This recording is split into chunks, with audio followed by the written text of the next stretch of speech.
बेगानी शादी में अब्दुल्ला दीवाना, ऐसे मनमौजी को मुश्किल है समझाना। बेगानी शादी में अब्दुल्ला दीवाना, ऐसे मनमौजी को मुश्किल है समझाना। बेगानी शादी में अब्दुल्ला दीवाना, ऐसे मनमौजी को मुश्किल है समझाना, है ना? नमस्कार, जय मां भारती। दोस्तों, ये गाना जो भी आपने सुना, ये पाकिस्तान की करंट सिचुएशन के ऊपर एकदम फिट बैठता है। पाकिस्तान की जो वर्तमान स्थिति है, वहां पे जो कुछ चल रहा है, ये गाना बेगानी शादी में अब्दुल्ला दीवाना उसको एकदम सटीक डिस्क्राइब करता है। जरा सोचिए कि फ्रांस जैसा एक देश जिसका पाकिस्तान से कुछ भी लेना देना नहीं है, दूर दूर तक कुछ भी लेना देना नहीं है, दोनों के बीच में कुछ भी कॉमन नहीं है, ना ही दोनों देशों की दोस्ती है, ना ही दुश्मनी है, ना ही पाकिस्तान ईयू का हिस्सा है, यूरोपियन यूनियन का हिस्सा भी नहीं है पाकिस्तान, और ना ही फ्रांस के किसी बॉर्डर से लगा हुआ है। ऐसे देश में फ्रांस में घटना घटती है, उसकी प्रतिक्रिया में एक और घटना घटती है। उसके बाद इन दोनों घटनाओं के ऊपर वहां के जो प्रधानमंत्री हैं मैक्रोन, वो अपनी राय व्यक्त करते हैं, अपना पॉइंट ऑफ व्यू रखते हैं, जो उनका संपूर्ण पूरा अधिकार था, क्योंकि उनके घर की घटना थी। वो फ्रांस के प्राइम मिनिस्टर हैं भाई, उस घर के हेड हैं, तो उनके घर में जो घटनाएं घटी उसके ऊपर उन्होंने अपनी राय व्यक्त की। इस राय से जो दुनिया भर के मुसलमान देश हैं उनको बहुत ज्यादा मिर्च लग गई, और ज्यादातर जो मुसलमान देशों के जो हेड हैं, चीफ हैं, उन्होंने अपने अपने रिएक्शन दिए, अपनी अपनी प्रतिक्रिया दी मैक्रोन के बयान के ऊपर। किसी ने मैक्रोन को पागल बताया, किसी ने कुछ कहा। ऐसे इमरान खान ने भी अपनी प्रतिक्रिया दी। फ्रीडम ऑफ स्पीच जो है उसको इन्होंने एक्सरसाइज किया मैक्रोन की ही तरह, जबकि मैक्रोन ने अपने घरेलू मुद्दे के ऊपर बयान दिया था जो उनका अधिकार था। खैर, सब देशों ने दी, लेकिन बाकी जो भी देश थे, मुसलमान देश थे, इन्होंने सिर्फ प्रतिक्रिया ही दी। उनके लोगों ने भी सोशल मीडिया के ऊपर, और उनके जो प्रधानमंत्री थे, राष्ट्रपति थे, उन्होंने भी सोशल मीडिया के ऊपर अपनी अपनी प्रतिक्रिया दे दी। बात केवल शब्दों से रही। किसी भी देश में, चाहे वो सऊदी हो, यूएई हो, कतर हो, तुर्की हो, मलेशिया हो, इंडोनेशिया हो, किसी भी देश में कोई दंगे फसाद ऐसा कुछ नहीं हुआ। लेकिन पाकिस्तान के लोगों ने कहा कि भाई ऐसा कैसे, हमें तो अभी यह साबित करना है कि हम सबसे बड़े मुसलमान हैं इस दुनिया में। हम जो पाकिस्तान के मुसलमान हैं वो दुनिया के सबसे बड़े, सबसे प्योर मुसलमान हैं। अभी तो हमें यह साबित करना है। हम तो सऊदी से भी बड़े मुसलमान हैं। हम पाकिस्तान के मुसलमान जो मुश्किल से 2 या तीसरी पीढ़ी के मुसलमान हैं, वो 700 साल पुराने जो सऊदी के मुसलमान हैं उनसे भी बड़े मुसलमान हैं हम। पाकिस्तानियों को यह साबित करना था, तो पाकिस्तानियों ने यह साबित करने के लिए क्या किया? अपने ही घर में आग लगानी शुरू कर दी। किसी और के घर में हुई बात के ऊपर अपने ही घर में आग लगा डाली। तो अब आप इसको बेगानी शादी में अब्दुल्ला दीवाना नहीं कहेंगे तो आखिर क्या कहेंगे? खैर, पाकिस्तान के तो इन बेचारे लोगों से जो पहले से ही गरीबी, जहालत और बेरोजगारी के मारे हुए, इनसे आप और क्या एक्सपेक्ट कर सकते थे? ये तो होना ही होना था। जब आप बचपन से ही अपने लोगों को जिहाद की अफीम चटाते आ रहे हैं तो उसका अंजाम ये होना ही होना था। इनको तो ऐसा करना ही था और इन्होंने किया। तो इसमें कुछ भी सरप्राइजिंग नहीं था। ऐसा नहीं था कि आपको बहुत बड़ा शौक लगा हो या अचंभा हो कि पाकिस्तान में कैसा हो गया, क्या हो रहा है। होना ही था ये तो। उनको जो करना था, इन लोगों को जो बचपन से सिखाया गया था, इन्होंने वो किया। अपने ही लोगों को, अपने पुलिस वालों को मारा, अपने ही घर में आग लगा दी, अपनी प्रॉपर्टी को नुकसान पहुंचाया। क्यों? क्योंकि फ्रांस में कुछ हुआ था। फ्रांस का कुछ नहीं उखाड़ पाए, अपने घर में आग लगा ली। बहुत बढ़िया बात। खैर, इन जाहिलों ने वो किया जो इनको करना था, लेकिन इनसे भी 4 कदम आगे निकली, इन अब्दुल्ला दीवानों से भी 4 कदम आगे निकली पाकिस्तान की सरकार। एक ऐसी सरकार जिसको चलाने वाला आदमी खुद को ऑक्सफोर्ड एजुकेटेड बताता है, जो अपने गुणगान करता थकता ही नहीं है, जो इतना बड़ा नार्सिसिस्ट है, जिसको लगता है कि दुनिया मेरे चारों तरफ ही घूमती है, मुझसे बड़ा लीडर तो इस दुनिया में पैदा ही नहीं हुआ है। जो पाकिस्तान से ज्यादा अपने आप को पूरे मुस्लिम उम्मा का सरदार मानता है, पूरे दुनिया के मुसलमानों का लीडर मानता है, पाकिस्तान से ज्यादा, पाकिस्तानियों से ज्यादा, उस आदमी की सरकार अपने जो जाहिल लोग हैं, जाहिल जनता है, उनसे भी 4 कदम आगे निकल गई। उसने क्या किया? जब इन्होंने, लब्बैक वालों ने देश में दंगे फसाद शुरू किए कि भैया फ्रेंच एम्बेसडर को बाहर निकालो, तो उनके साथ समझौता कर लिया। समझौता क्यों कर लिया? समझौता कर लिया और भी रिटर्न समझौता कर लिया।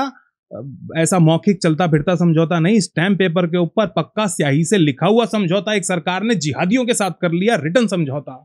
देखिए आप, मतलब मैं किसी बनाना रिपब्लिक की बात नहीं कर रहा हूं, पाकिस्तान की बात कर रहा हूं। वैसे दोनों का मतलब एक ही है, लेकिन 21वीं सदी में एक जो ऐसा देश है जो अपने आप को न्यूक्लियर पावर कहता है, अपने आप को एक लोकतंत्र कहता है, उस देश की बात कर रहा हूं। उस देश की सरकार ने जिहादियों के साथ रिटर्न एग्रीमेंट कर लिया कि हाँ भाई हम और उसकी वर्डिंग ये थी कि हम पार्लियामेंट में एक प्रपोजल के जरिए फ्रेंच एम्बेसडर को पाकिस्तान से बाहर निकाल देंगे, निष्कासित कर देंगे। ये एग्जैक्ट लैंग्वेज थी, ये नहीं थी कि हम प्रपोजल पेश करेंगे, प्रपोजल के जरिए फ्रेंच एम्बेसडर को बाहर निकाल देंगे पाकिस्तान से, ये लैंग्वेज थी। ऑनलाइन आपको मिल जाएगा ये एग्रीमेंट, आप पढ़ सकते हैं। खैर 20 अप्रैल आने को हुई, आने लगी तो ये लब्बैक वाले फिर सड़कों पे आ गए। इन्होंने कहा कि भाई 20 अप्रैल आ गई है, आपने तो अभी तक वो प्रपोजल पार्लियामेंट में रखा ही नहीं, अब तकरीर आपने पेश की नहीं, निकालो फ्रेंच एम्बेसडर को।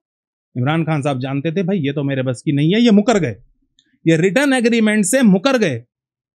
इन्होंने कहा हम नहीं निकाल रहे, जो करना है कर लो। उन्होंने इन्हीं के पुलिस वालों को पकड़ के कुत्तों की तरह, जैसे सड़क में पागल कुत्ते को मारते ना दौड़ा दौड़ा के, ऐसे इन्होंने पुलिस वालों को दौड़ा दौड़ा के मारना शुरू कर दिया। एक तो पाकिस्तान में बेचारे पुलिस वालों की कोई इज्जत नहीं है भाई, कोई भी चलता फिरता उनको मार देता है, रैपट वैपट नहीं, मतलब टोटली खत्म काम कर देता है।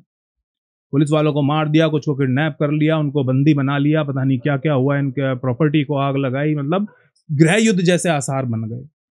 तो इन्होंने भाई टीएलपी के ऊपर बैन लगा दिया, पार्टी के ऊपर बैन लगा दिया। उस पार्टी का जो चीफ था साद रिजवी, उसको उठा के जेल में डाल दिया। इनको लगा अब हम अगर कड़क हाथ दिखाएंगे तो बात हो जाएगी, डर जाएंगे भी। पर इनको ये नहीं पता था कि ये तुम्हारे ही तो तैयार किए हुए हैं।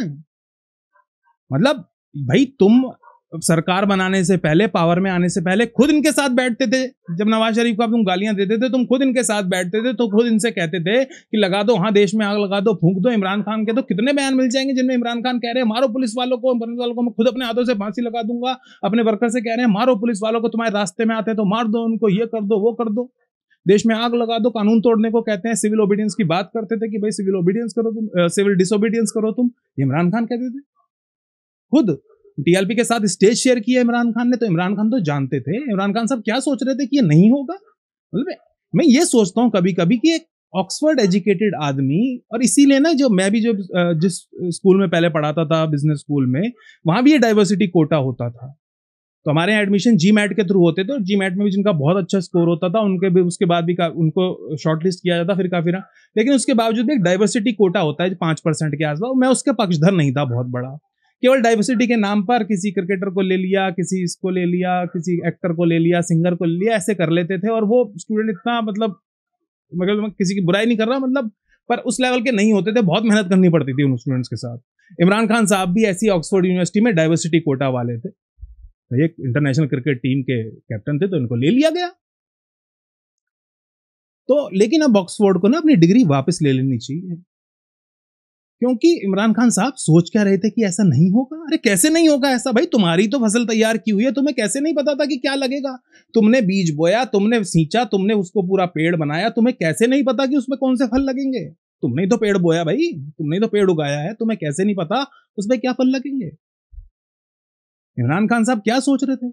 जब इमरान खान साहब सोचिए, एक देश का प्रधानमंत्री 21वीं सदी में अपने देश को गवर्न करने के लिए, अपनी देश की गवर्नेंस के लिए 7वीं सदी के 7th सेंचुरी के एक स्टेट को मॉडल मानता है, बेंचमार्क मानता है, तो क्या होगा। 7th सेंचुरी 7वीं सदी के एक स्टेट के मॉडल को बेंचमार्क मानता है 21वीं सदी में गवर्नेंस करने के लिए, तो क्या सोचता है क्या होगा। जब आप बैठ के कहते हैं रियासत मदीना बनाऊंगा, ये बनाऊंगा, फलाना ढिमकाना, मुसलमान ये होते हैं, सबसे सुपीरियर होते हैं, ये वो जिहाद करो, तो आप क्या सोच रहे थे क्या होगा। यही तो होगा।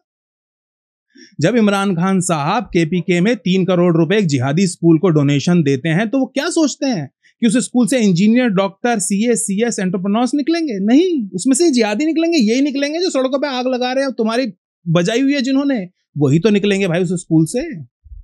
और कौन निकलेगा। जब तुम पहली क्लास से किताबों में पढ़ाना शुरू कर देते हो कि हिंदू, ईसाई, सिख ये है वो है, यहूदी ऐसा है, हिंदू ऐसा है, और उस क्लास में हो सकता है कि हिंदू बच्चा ही बैठा, उसके सामने ही तुम पढ़ा रहे हो उसको कि तुम कितने सुपीरियर हो, हिंदू को मार दो, काफिर को ये कर दो वो कर दो, तुम पहली क्लास से ही अफीम चटा रहे हो, तो भैया उसके कुछ इफेक्ट्स तो होंगे ही ना। ये साइड इफेक्ट्स नहीं है अफीम के, जो तुमने अफीम चटाई है जिंदगी भर, ये उसके साइड इफेक्ट्स नहीं है, ये मेन इफेक्ट्स हैं। साइड इफेक्ट्स तो है तुम्हारी इकोनॉमी, साइड इफेक्ट्स हैं तुम्हारी महंगाई, साइड इफेक्ट है जो तुम्हारे सिर पे उधार हुआ पड़ा है। और उसके बाद भी इस आदमी की बेशर्मी देखिए कि इतनी सीरियस वो चल रही है, देश में गृह युद्ध छिड़ा हुआ है, कभी यू टर्न मार रहा है, कभी ये कह रहा है वो कह रहा है। अच्छा, इस पे बाद में आते हैं। तो कि जब 20 अप्रैल आने को हो गई, इन्होंने इसको बैन लगा दिया, गिरफ्तार कर लिया। उसके बाद और बुरी हालत हो गई उन्होंने, और फिर उस पुलिस ने इनके ऊपर चढ़ाई कर दी। ऐसी रियासत मदीना बनाई इमरान खान साहब ने, ऐसा पाकिस्तान बनाया जहां पे मुसलमान फौज मुसलमानों के ऊपर ही चढ़ गई। किन मुसलमानों के ऊपर? जो अपने धर्म के लिए लड़ रहे थे। एक देश जो धर्म के नाम पे बना, उस देश के लोग अब धर्म के लिए लड़ रहे हैं तो उनको मारा जा रहा है, उनके ऊपर गोलियां चलाई जा रही हैं, उनके ऊपर टैंक चढ़ाए जा रहे हैं, तेजाब फेंका जा रहा है, उनके ऊपर शेलिंग की जा रही है। भाई तुमने तो धर्म के नाम पे देश बनाया था, तो वो धर्म के लिए लड़ रहे हैं। उनको लग रहा है हमारे धर्म का अपमान हुआ है, हमारे नबी का अपमान हुआ है, तो वो लड़ रहे हैं। क्या गलत कर रहे हैं? दोस्तों, पाकिस्तान में हालात इतने ज्यादा बिगड़ गए कि इमरान खान और उनके होम मिनिस्टर, जिनको पाकिस्तान में इंटीरियर मिनिस्टर कहा जाता है, शेख चिल्ली रशीद, जो 2 दिन पहले तक, ये दोनों इमरान खान और शेख चिल्ली जो 2 दिन पहले तक शेरों की तरह दहाड़ रहे थे, ये बिल्कुल भीगी बिल्ली बन गए। इनकी पूंछ बिल्कुल अंदर घुस गई, बिल्कुल जे नहीं यू बन गई, यू की तरह अंदर घुस गई, यू बन के। इतने ज्यादा डर गए कि इन्होंने एक बार फिर से यू टर्न ले लिया, एक बार फिर से थूका हुआ चाट लिया। और थूक इस बार इनका नहीं था, लब्बैक वालों का था। आदत से मजबूर इमरान खान ने एक बार फिर से यू टर्न मार लिया, और जो इस पार्टी का लब्बैक का जो टीएलपी का चीफ था साद रिजवी, उसको छोड़ दिया, और बाकी लोगों को जो गिरफ्तार किया था 500-600 लोगों को, उनको भी छोड़ दिया। और इसको बैन करने के बाद कहा कि अब हम बातचीत कर रहे हैं, बातचीत से मामले को सुलझा रहे हैं। अरे बातचीत करनी थी तो तुमने बैन क्यों किया? और बातचीत करनी थी तो उसको गिरफ्तार क्यों किया? बातचीत तो पहले भी ये सब किए बिना भी हो सकती थी। और जिस एक्ट के तहत, वो एक्ट मैंने पढ़ा है, जिस एक्ट के तहत, जिस कानून के तहत इन्होंने टीएलपी को बैन किया, उसमें साफ लिखा है कि आप बैंड पार्टी के साथ, इन्होंने आतंकवाद का एक्ट लगा के बैन किया है कि आप आतंकवादी पार्टी के साथ बातचीत नहीं कर सकते, नेगोशिएट नहीं कर सकते। और जो पैमरा की गाइडलाइंस है, इनकी जो मीडिया रेगुलेटरी अथॉरिटी है, उसकी गाइडलाइंस के अनुसार मीडिया कवर भी नहीं कर सकता ऐसी पार्टीज को, उनके लोगों के इंटरव्यू नहीं चला सकता, उनके वीडियोज नहीं चला सकता, कुछ भी नहीं कर सकता। तो अपने ही कानून को तोड़ते हुए, पहले अपने ही कानून का इस्तेमाल करते हुए बैन लगाया, फिर अपने कानून की धज्जियां उड़ा दी। जब तुम खुद अपने कानूनों की रिस्पेक्ट नहीं कर रहे हो, सरकार और उसका प्रधानमंत्री खुद अपने कानूनों की रिस्पेक्ट नहीं कर रहा है, तो लोग कैसे करेंगे? खासतौर पे वो लोग जो एक अव्वल दर्जे के जाहिल हैं, जिनको तुमने बचपन से जिहाद की अफीम चटाई है, जो जिहादी अफीम के नशे में रहते हैं हर टाइम। अब इतना बड़ा यूटर्न लेने के बाद इमरान खान साहब कह रहे हैं कि भाई हम पार्लियामेंट में प्रपोजल रखेंगे फ्रेंच एम्बेसडर को निष्कासित करने का, और मैं बाकी जितने जो 50 इस्लामी देश, उनको एक साथ लेके आऊंगा, उनके जो हेड है उनसे बात करूंगा, और हम इस्लामोफोबिया बात करेंगे, ये करेंगे, वो करेंगे। अरे औकात क्या तुम्हारी? कौन सुन रहा है तुम्हारी? भाई तुमने तो पहले भी चिट्ठियां लिखी थी, क्या हो गया? औकात क्या तुम्हारी? इमरान खान साहब, अगर आप अपनी औकात नहीं जानते तो मैं बताता हूं आपको आपकी औकात क्या है। आपकी औकात यह है कि आपका एक बिरादर देश, आपका एक बिरादर मुल्क यूएई, वो खड़ा होकर कहता है कि भाई निकाल मेरे पैसे, निकाल, वापस दे। पूरी दुनिया के सामने चिल्लाते हुए कहता है कि मेरे $1 बिलियन वापस कर, नहीं तो मैं ये कर दूंगा, नहीं तो मैं वो कर दूंगा। दोस्तों, ये बिल्कुल ऐसा है कि मान लो मुझे किसी के 1000 रुपए देने और वो नीचे आके खड़ा हो जाए। मेरा कोई दोस्त है, मुझे उसके 1000 रुपए देने, मैंने उधार लिए थे और मैं उसको दे नहीं रहा हूं, और मेरे घर के नीचे आके खड़ा हो जाए और चिल्लाने लगे, ओए गौरव मेरे 1000 रुपए तूने वापस नहीं किया तो मैं साले तेरा ये कर दूंगा, मैं तेरा वो कर दूंगा, ये है फलाना ढिमकाना। वो खूब चिल्लाए जोर जोर से कि 1000 रुपए के लिए। उसके बाद मोहल्ले में, आसपास में जो मेरी इज्जत रह जाएगी, इतनी ही इज्जत पूरी दुनिया में इमरान खान की है। इतनी इज्जत रखने वाले इमरान खान साहब कह रहे हैं कि मैं लेके आऊंगा सबको एक साथ, मैं रोकूंगा सबको। रोक लो, चैलेंज करता हूं मैं, लाके दिखा दो सबको एक साथ। अरे कश्मीर पे तुम तो ला नहीं पाए, 2-3 देशों को छोड़ के कोई तुम्हारे साथ आया नहीं। जिनके तुम सुबह शाम तलवे चाटते हो वो तो तुम्हारे साथ आए नहीं। जिनके तुम गाड़ियां चलाते हो उन्होंने तुम्हारे पक्ष में एक शब्द तक नहीं बोला, एक अक्षर तक नहीं फूटा उनके मुंह से। किनको साथ लेके आओगे भाई तुम? क्या मतलब ये मतलब लोगों को तो छोड़ो, ये पता नहीं कौन सी अफीम चाटता है आदमी इमरान खान। और एक्सपेक्ट भी क्या करते हैं इमरान खान से तो छोड़ो। खैर मैं अब ये पूछना चाहता हूं इमरान खान से और ये जो लब्बैक के लोग हैं इनसे भी, और जो इनको लब्बैक के लोगों को जो 90% पाकिस्तानी, करोड़ों पाकिस्तानी सपोर्ट कर रहे हैं, उनसे भी ये पूछना चाहता हूं कि ये फ्रेंच एम्बेसडर को निकालने से होगा क्या? मान लो आज रखी जाएगी वो प्रपोजल, शायद आज उनकी पार्लियामेंट में उसके ऊपर बहस होनी है, डिस्कशन होना है, उसके बाद मान लो पास हो जाती है और आप उसको निष्कासित कर देते हो, उससे होगा क्या? मतलब क्या अचीव कर लोगे आप लोग? फ्रांस के एम्बेसडर, फ्रांस का बहुत बड़ा नुकसान हो जाएगा ना। फ्रांस वाले तो घबरा रहे होंगे, पसीने छूट रहे होंगे। फ्रांस का जो प्रधानमंत्री है मैक्रोन, वो तो फूट फूट के रोता होगा कि मेरे एम्बेसडर को बाहर ना निकाल दें। मतलब क्या हो जाएगा? 4 पैसे की तुम्हारी इज्जत नहीं है, पूरी दुनिया से उधार लेके बैठे हो, कोई तुम्हें अपने यहाँ बुलाना नहीं चाहता फंक्शंस में, इसमें, समिट्स में, उसमें। उसने यूएसए ने समिट रखी एनवायरनमेंट के ऊपर, जो बाइडेन ने, उसमें ऐसे ऐसे देशों को बुलाया दोस्तों जिनके हम फ्रैंकली नाम भी नहीं जानते होंगे, इनको नहीं बुलाया भाई। ये लेट गए उसके पैरों में कि जी सर जी हमारी तो बड़ी बेइज्जती हो जाएगी, प्लीज हमें बुला लो, ये आपने क्या कर दिया, इंडिया को बुलाया आपने, बांग्लादेश को बुलाया है, भूटान को बुलाया है, बर्मा को बुलाया, हमें बुला लो कम से कम, भूटान को बुलाया हमें तो बुला लो कम से कम। रोज उनके पैरों में लेट गए, रोज रोने लगे, रोज रोने लगे। उन्होंने कहा कि भाई बुला लो इसको, और वो भी जो बाइडेन ने फोन नहीं किया। जो बाइडेन तो जब से प्रेसिडेंट बना है उसने अभी तक एक बार भी इमरान खान से बात की नहीं है, और ये कह के थक गए हैं, उनके सामने मिन्नतें कर करके थक गए हैं कि भैया एक बार फोन पे इमरान खान से बात तो कर लो, बात ही नहीं कर रहा, वो देख ही नहीं रहा, नजरों में कोई औकात ही नहीं है, ये पीछे पड़े। उसने कहा बुला लो। उसने उनका जो अपना क्लाइमेट एडवाइजर है, एडवाइजर ऑन क्लाइमेट है, उसको बोला कि भाई इनके उसको जो फोन कर दे इमरान खान के एडवाइजर को और बोल दे कि आ जाएगा, चल कोई। उसने खुद फोन नहीं किया। मतलब बिल्कुल ऐसे ही है कि मतलब हम आपके घर में शादी है और आप मुझे कार्ड ना दो और मैं आपके घर आ जाऊं कि यार तुमने मुझे कार्ड नहीं दिया, मेरी तो बड़ी बेइज्जती होगी रिश्तेदारों में, ये है फलाना ढिमकाना, प्लीज मुझे कार्ड दे दो। आप कहोगे यार क्या बेशरम आदमी है साला, घर में शादी का वो काम चल रहा है और ये रोज आके हमारा दिमाग खाता है, यार एक कार्ड इसको दे दो, पड़ा है क्या कोई कार्ड घर में, दे दो साले को। आप मेरे मुंह पे कार्ड दे के मारोगे बस मेरे से पीछा छुड़ाने के लिए। वही उन्होंने किया, अमेरिका ने पीछा छुड़ाने के लिए, रोज दिमाग खा रहे थे, वो भेज दिया बुलावा। ये भी कोई बुलावा हुआ? ऐसे तुम अपनी इज्जत सोचते तुम्हारी इज्जत हो जाएगी दुनिया में, लोग क्या पागल है? पर मैं ये पूछना चाह रहा हूं इमरान खान से और लब्बैक वालों से और पाकिस्तानियों से कि क्या हो जाएगा फ्रेंच एम्बेसडर को बाहर निकाल के? अरे इतना ज्यादा प्यार करते हो अपने धर्म से, इन चीजों से इतनी ज्यादा तुम्हें फिक्र है, इतना ज्यादा तुम सिर ऊंचा रखना चाहते हो, तो करो ना फ्रांस के ऊपर चढ़ाई। अरे कर दो आक्रमण, अटैक करो फ्रांस के ऊपर, न्यूक्लियर पावर देश हो भाई तुम। फ्रेंच एम्बेसडर को निकाल के कैसे बदला पूरा हो जाएगा? तुम ही तो कहते हो ना कि सर उतार देना चाहिए ऐसी कोई बात करे तो इससे क्या हो जाएगा? फ्रांस के ऊपर चढ़ाई करो, अटैक करो, मिसाइल दाग दो 2-3, तब मानूंगा मैं तुम हो कुछ, तब मानूंगा असली माँ का दूध पिया है भाई, तब मानूंगा सच्चे मुसलमान हो तुम, पाकिस्तानी हो, नहीं तो नहीं मानता मैं, ना कोई भी नहीं मानता। करो ना चढ़ाई, पिया माँ का दूध है, पिछवाड़े में दम, कर दो चढ़ाई। नहीं कर सकते ना, नहीं है पिछवाड़े में दम। इसलिए नहीं कर सकते क्योंकि बात यहां धर्म की नहीं है, बात यहां राजनीति की है। दोस्तों फैक्ट यह है कि ये पार्टी जो है लब्बैक, ये 2017 में बनी है, और जो पिछले इलेक्शन हुए थे ना उसमें पंजाब में तीसरी सबसे बड़ी पार्टी थी, तीसरी सबसे बड़ी पार्टी। सोचिए जरा, ये है वोटों का खेल है। अगर ये लब्बैक सच में धर्म के लिए लड़ रहे हैं तो बोले ना कि भाई हमारा पॉलिटिक्स से कोई लेना देना नहीं, हम इलेक्शन नहीं लड़ेंगे, हम ये सिर्फ और सिर्फ धर्म के लिए कर रहे हैं। कोई ये ना सोचे, कोई हमारे ऊपर ये इल्जाम ना लगाए कि हम ये पॉलिटिक्स के लिए कर रहे हैं, वोट्स के लिए कर रहे हैं। बोलो अगर है दम, नहीं बोलेंगे। और ये इनकी क्या गलती है? इमरान खान भी तो ये करते रहे हैं, इमरान खान ने ऐसी पार्टियों को यूज किया है, इमरान खान तो सबसे बड़ा जिहादी है। चलो इमरान खान जिहादी तो है ही है, लेकिन बेवकूफ भी है, मतलब मंद बुद्धि है वो आदमी। मंद बुद्धि मतलब कैसे? देखो यही होता है जब आप बिना सोचे समझे किसी को किसी और चीज के लिए किसी और सीट पे बिठा दो। वही अच्छा क्रिकेटर था, हैंडसम था, तुमने उसको प्राइम मिनिस्टर बना दिया। क्यों? उसने शौकत खानम बनाया था। अरे शौकत खानम बनाने का देश चलाने से क्या लेना देना? अब विराट कोहली बहुत अच्छा बैट्समैन है, बहुत अच्छा क्रिकेटर है, इमरान खान से तो बहुत अच्छा क्रिकेटर है, बहुत अच्छा कैप्टन भी है। अब उसको क्या हम कल को प्रधानमंत्री बना देंगे? MS धोनी, इमरान खान ने तो सिर्फ वर्ल्ड कप जीता था, MS धोनी ने तो सारे टाइटल जीते हुए धोनी ने। कल धोनी को हम प्राइम मिनिस्टर बना देंगे क्योंकि धोनी देश भी बहुत अच्छा चला लेगा। ये क्या लॉजिक हुआ भाई? मतलब जिस देश के लोग इतनी अकल रखते हो वहां तो यही होना है ना। मतलब विनाश काले विपरीत बुद्धि। बेगानी शादी में अब्दुल्ले दीवाने तो ये हैं ही, लेकिन ये विनाशकाली विपरीत बुद्धि भी अपनी कबर अपने हाथों से खोद रहे हैं। मुझे बस इतना सा खतरा है कि ये जो हरकतें वहां पे करते हैं ना, उनके छींटे यहां पर ना आए।